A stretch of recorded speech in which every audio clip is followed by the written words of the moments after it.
Have you ever thought about selling your handmade items at a craft show someday? Well, if so, this video is for you.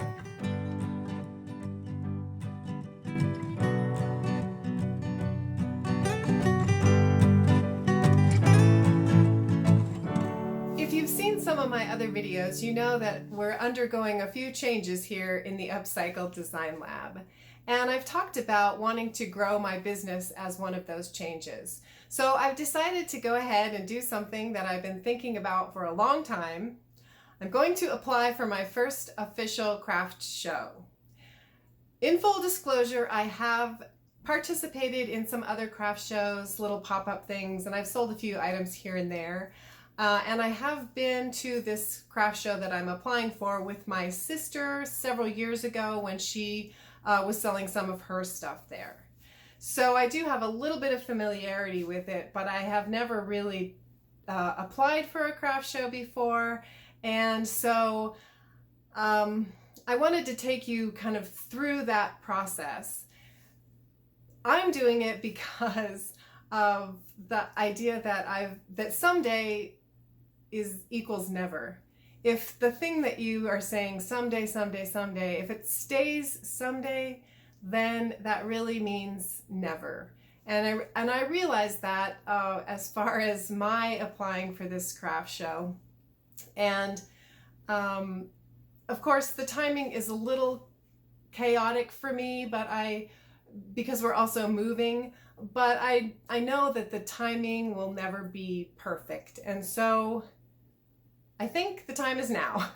So I'm going to be going ahead and filling out the application, but I also wanted to talk a little bit about why I'm making this video. And that is because I know that for myself, I've bumped up against a lot of barriers when I've been thinking about doing this craft, participating in a craft show someday. So I wanted to kind of understand a little bit better what some of those roadblocks were and how to navigate them. So of course, the biggest one is just fear, that holds you back. But I think that it's too easy just to say, oh, I'm afraid, or I'm too busy, or I'm too, and those are really broad descriptions of what might be holding you back. But I wanted to get a little bit more specific. Now, certainly my roadblocks might be someone else's piece of cake, and vice versa.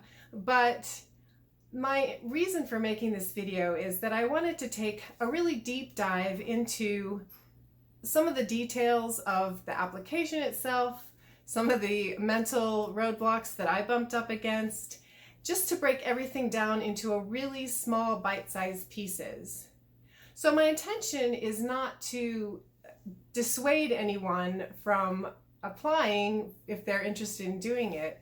My hope is that I will be providing really bite-sized, digestible pieces that people can look at and go, oh yeah, I can do that, I can do that, I can get through that next step.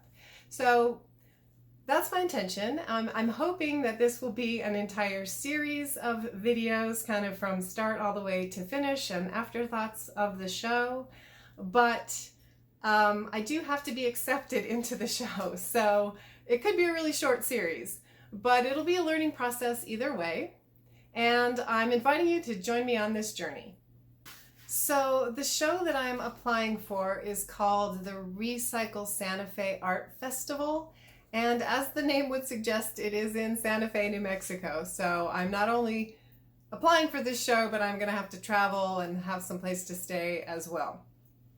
But it is a fairly big show. They have 3,000 plus people come through in the 3 days that the event goes on.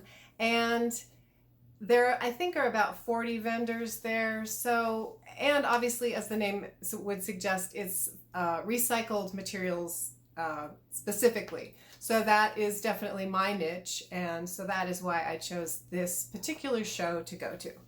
So, just to show you kind of briefly the application, it's not too daunting. There's a couple pages of instructions, and then you need a special event license and a single page of the application that you fill out.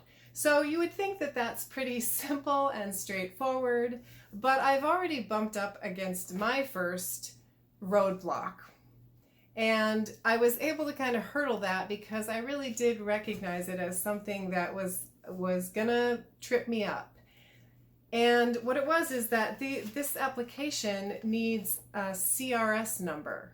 And I'm like, I don't even know what that is. But they give you a phone number to contact the state of New Mexico to get this number.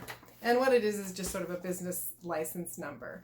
But I glaze over when I have to deal with tax things, governmental things, being on hold for a long time. So I knew that this was sort of something that was already potentially something that could derail my efforts. So I made sure to put it on my day planner just to set that time aside to get this number and figure out how to do it. And it did take a little while. I was on hold for a half hour. They called me back, and then I found out I had the wrong form.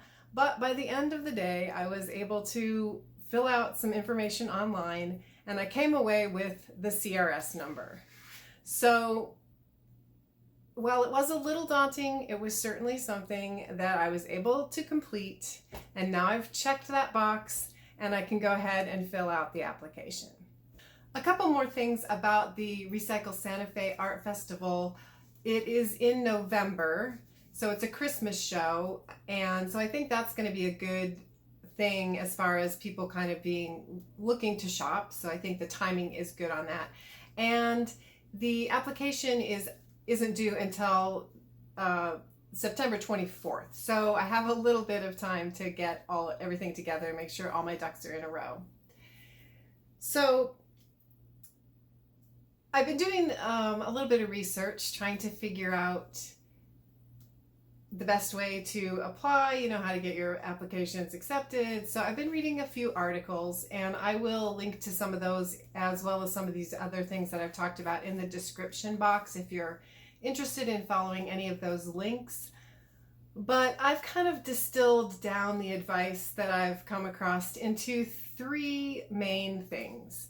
And the first tip is that you need to apply to the right show. So for me, I think I've hit that on the, hit that target because I do all recycled and upcycled projects. So a recycled show seems like the appropriate show to go to. I would also add that I think that you need to think about what your hopes and expectations are for the show. For me, I obviously don't want to, be at a huge net loss for my efforts. But the main thing that I want to get out of the show is I want to have the experience. I think it'll be very educational. I also want to reach a different group of people, just get my brand out there in front of them, hopefully get some more subscribers to my blog or my YouTube channel. And it's going to be an expense, as I mentioned before, because the booth itself is almost $400. And then by the time I travel and spend 2 or 3 nights there, it's going to be fairly expensive. So I also definitely want it to be a fun experience and sort of a little mini vacation. I'm not expecting to walk away from this with tons of money, but of course I do want to try to sell some things as well. So anyway, I do think it's important to define what your expectations and hopes are as far as, choosing a show to apply for as well. The next thing that I've really distilled down from the reading that I've been doing is that you want to have a really cohesive look. You want your brand to look nice. You want your things to look good together, which is a little tricky for me because if you've seen some of my other posts, you know that I play around with a lot of different materials. I do clothing refashions, furniture, remakes. I play with toilet paper tubes and all sorts of things. So I've decided that in order to be a little more cohesive, I'm going to focus on on using tin cans for my medium. And if you saw my last video, you know that I just made some tin can Christmas ornaments. I've done some other tin can projects throughout the years that I've been doing this, and I'm hoping to come up with some additional ideas to submit with my application. So that is how I'm going to try to make my brand look a little more cohesive, is just by focusing on that one medium to use for my products that I'm going to take to the show. The last thing that everybody focuses on is photography, and this is another big obstacle for me because I am filming right now on my Android phone, and that is the thing I take pictures with as well. So and I'm not blaming my phone, by the way. I'm blaming my skill level on taking good photographs and getting the lighting right and the staging and all of that. So while I'm filling out the application today, I'm not going to send it in until I have some better idea of how I'm going to go about getting some good photos to send in with the application.